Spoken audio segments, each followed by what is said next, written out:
I don't like the this type of mount, but I did not have the correct bracket today, and I'm on a field somewhere, and I had to modify stuff, and also I don't install cable pointing this way. It's not the correct way. I mean, most people don't care about that, but I don't like to see the water dripping and getting around the sleeve and causing corrosion of the cable. So I'm showing you, even I do something that's not correct, I'll show you not to do in your work. So you do quality if you want to be a quality person. And there is a firewall grommet over there, so you have to use a kind of a fish rod, and it goes into the passenger side. Let me show you. Before you reach that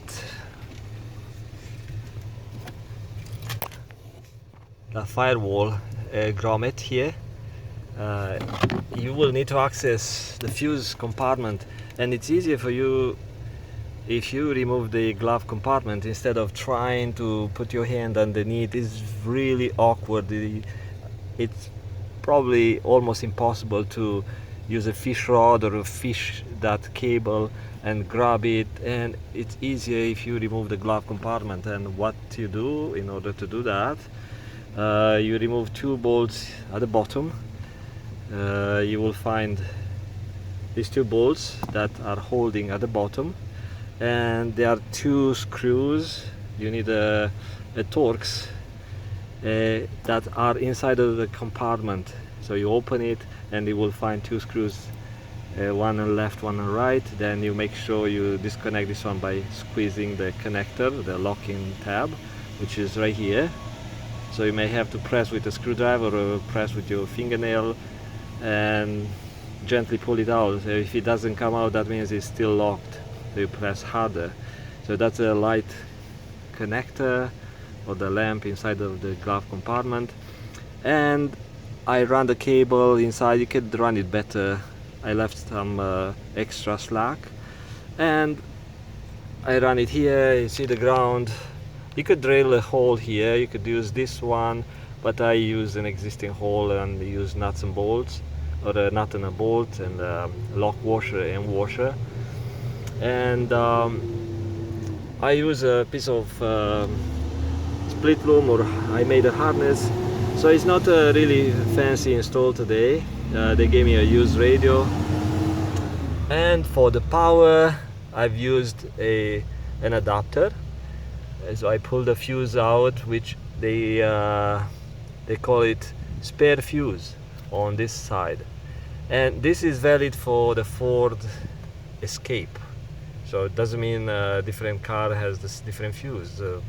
Like a Ford trucks have different fuse. I use on those, I use 360 camera type of fuse that is switched with the key.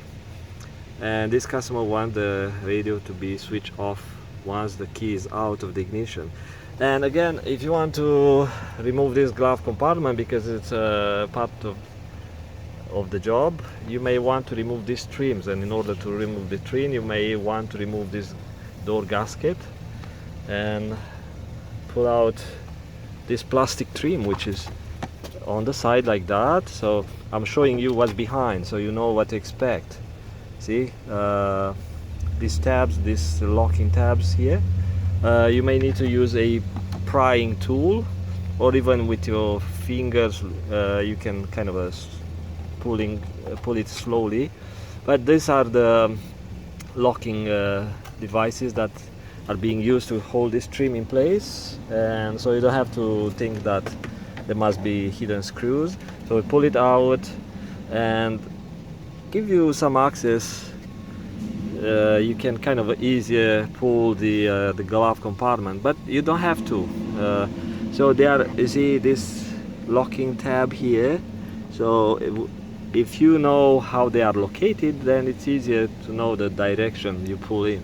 Okay, so it appears easy, but once you know these tricks, makes your job easier. So you take care and do a good job, maybe better than I do. Bye bye.